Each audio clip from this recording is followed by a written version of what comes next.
नमस्कार बच्चों, आज हम लोग पढ़ेंगे पाठ 1.3 बादल को घिरते देखा है।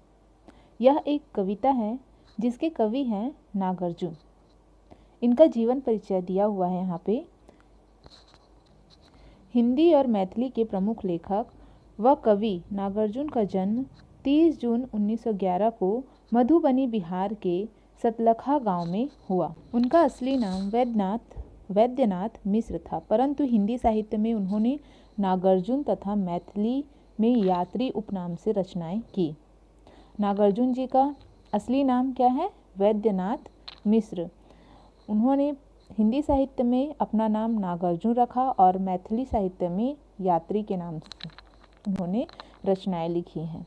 खेतीहर परिवेश में पले बढ़े नागार्जुन की आरंभिक शिक्षा संस्कृत में हुई तथा आगे उन्होंने स्वाध्याय पद्धति से ही शिक्षा पूर्ण की। उन्होंने लगभग सभी विधाओं में लिखा है। उन्होंने 1 दर्जन कविता संग्रह, 2 खंड काव्य तथा 6 से अधिक उपन्यास लिखे। इनमें से कविता संग्रह अपने खेत में, युगधारा, सतरंगे पंखों वाली, तालाब की मछलियाँ, रत्नगर्भ उपन्यास है, रतिनाथ की चाची, बलचनमा, नई पौध, कुंभी पाक आदि। मैथिली रचनाएं हैं चित्रा, पत्रहीन, नग्न गाछ कविता संग्रह है जो कि पारो, नवतुरिया क्या है? उपन्यास है आदि इनकी प्रमुख रही है। इसके अलावा बाल साहित्य व बांग्ला रचनाएं भी काफ़ी चर्चित है। उन्होंने बाल साहित्य लिखा है और बांग्ला में भी रचनाएं की है। 1965 में उन्हें साहित्य अकादमी पुरस्कार से सम्मानित किया गया। 5 नवंबर 1998 को उनकी मृत्यु हो गई। तो यह था नागार्जुन जी का जीवन परिचय। अब है कविता बादल को घिरते देखा है। कविता की पहली पंक्ति है, अमल धवलगिरी के शिखरों पर बादल को घिरते देखा है, छोटे छोटे मोती जैसे उसके शीतल तुहिन कणों को मानसरोवर के उन स्वर्णिम कमलों पर गिरते देखा है, बादल को घिरते देखा है। इस पंक्ति में कवि वर्षा के बादलों का आगमन एवं कमलों पर उनके बरसने का वर्णन करते हैं। इसकी व्याख्या है, कवि कहते हैं कि मैंने निर्मल श्वेत पर्वत की चोटियों पर बादल घिरते देखा है। अमल का अर्थ होता है निर्मल, धवलगिरी का अर्थ है श्वेत पर्वत के शिखरों मतलब चोटी पर बादल को घिरते देखा है। उन बादलों में से निकलने वाली छोटे छोटे मोती की बूंदों जैसे ओस के कणों को मानसरोवर तालाब में खिले सुनहरे स्वर्णिम मतलब सुनहरे कमल पर गिरते देखा है। उसके बाद पुनः आकाश में बादलों को घिरते हुए देखा है। अगली पंक्ति है, छोटी बड़ी कई झीलें हैं उनके श्यामल नील सलिल में, समतल देशों से आकर पावस की उमस से आकुल, तिक्त मधुर विस्तंतु खोजते हंसों को तीरते देखा है, बादल को घिरते देखा है। इस पंक्ति में कवि ने प्राकृतिक तत्वों का वर्णन किया है। इन पंक्तियों में कवि कहते हैं कि धवल श्वेत हिमगिरी पर कई छोटी बड़ी झीलें हैं। इन झीलों पर श्यामल नील सलिल मतलब कि श्यामल नील सलिल का अर्थ होता है काले नीले जल में, समतल देशों से आकर पावस की उमस से आकुल। समतल देशों से अभिप्राय मैदानी प्रदेशों से है। मैदानी प्रदेशों में रहने वाले पक्षी वर्षा ऋतु की जो उमस होती है, गर्मी से व्याकुल होकर पक्षी क्या करते हैं? तिक्त मधुर विस्तंतु खोजते। पक्षी क्या करते हैं? वहाँ पे व्याकुल पक्षी कीड़े मकोड़ों को खोजने आते रहते हैं दूसरे देशों से। कहाँ पर? श्वेत हिमगिरी पर जो झील है वहाँ। और उसी झील में हंस को भी तैरते देखा है। तीरते का अर्थ है तैरते। तो उसी झील में हंस भी तैरते रहते हैं।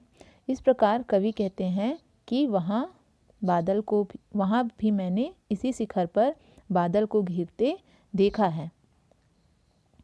अगली पंक्ति है, ऋतु बसंत का सुप्रभात था, मंद मंद था अनिल बह रहा, बालारुण की मृदु किरणें थी, अगल बगल स्वर्णाभ शिखर थे। एक दूसरे से विरहित हो अलग अलग रहकर ही जिनको सारी रात बितानी होती, निशा काल के चिर अभिशापित बेबस उन चकवा चकई का बंद हुआ क्रंदन, फिर उनमें उस महान सरोवर के तीरे शैवालों की हरी दरी पर प्रणय कलह छिड़ते देखा है, बादल को घिरते देखा है। इस पद्यांश में कवि बसंत ऋतु का दृश्य और उसका प्रकृति के जीवों पर वर्णन बतलाया है। इसकी व्याख्या है, कवि कहते हैं कि बसंत ऋतु की सुबह था और मंद मंद हवा बह रही थी, धीरे धीरे हवा बह रही थी। बालारुण का अर्थ होता है उगता हुआ सूरज। उगते हुए सूरज की मृदु किरणें, कोमल किरणें थी और वह क्या कर रही थी, वह किरणें शिखर को स्वर्णिम बना रही थी। जो पर्वत शिखर था, पर्वत की चोटी थी, उसे स्वर्णिम बना रही थी। एक दूसरे से विरहित हो अलग अलग रह कर ही जिनको सारी रात बितानी होती, निशा काल के चिर अभिशापित बेबस उन चकवा चकई का बंद हुआ क्रंदन। इसका अर्थ है कि जो चकवा चकई है उन्हें अभिशाप मिला हुआ है कि सारी रात वे निशा काल के समय, मतलब कि रात्रि के समय, वे एक दूसरे से अलग रहेंगे। तब वे क्या करते हैं, बिछड़ने के दुख में क्रंदन करते हैं, दुख व्यतीत करते हैं। फिर जैसे ही सूर्योदय होता है उसके बाद वे आपस में मिलते हैं। फिर उनमें उस महान सरोवर के तीरे शैवालों की हरी दरी पर प्रणय कलह छिड़ते देखा है। जैसे ही सूर्योदय होता है उसके बाद तालाब के किनारे जो शैवाल होते हैं उस पर प्रणय क्रीड़ा करते हुए उन्हें देखा है, और उसी स्थान पर बादल को मैंने घिरते हुए देखा है। ऐसा कवि ने यहाँ पे लिखा है।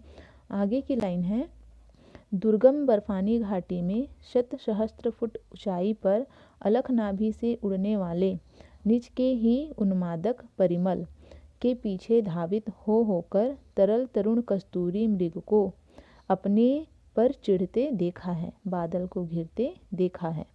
इन पंक्तियों में कवि ने कस्तूरी मृगों का वर्णन किया है कि वे किस प्रकार खुद पर ही चिढ़ जाते हैं। दुर्गम बर्फानी घाटी का अर्थ होता है जहां पहुंच पाना बहुत मुश्किल होता है। ऐसे बर्फ से ढकी हुई घाटी पर हजार न दिखने वाली दुर्लभ कस्तूरी मृग पाई जाती है, जिसकी नाभि पर क्या होता है, सुगंधित पदार्थ होता है जिसे कहते हैं कस्तूरी। तो कस्तूरी मृग उसकी खुशबू से उन्मादित होकर इधर उधर दौड़ते हुए कस्तूरी को प्राप्त करने की कोशिश करते हैं। निज के ही उन्मादक परिमल अर्थात स्वयं के ही नाभि पर लगे हुए सुगंधित परिमल का अर्थ है खुशबूदार सुगंधित पदार्थ जिसे कस्तूरी कहा जाता है। उसकी खुशबू से उन्मादित होकर, उत्तेजित होकर उसे प्राप्त करने की वे कोशिश करने लगते हैं। और जब वह कस्तूरी सुगंधित पदार्थ उन्हें नहीं मिल पाता है तब वह चिढ़ जाते हैं। तो यहाँ पे वही लिखा हुआ है कि तरल तरुण कस्तूरी मृग को अपने पर चिढ़ते देखा है। जब वह कस्तूरी मृग सुगंधित पदार्थ कस्तूरी को प्राप्त नहीं कर पाते हैं तो वह स्वयं पर चिढ़ जाते हैं, और ऐसे स्थान पर बादल को घिरते हुए देखा है।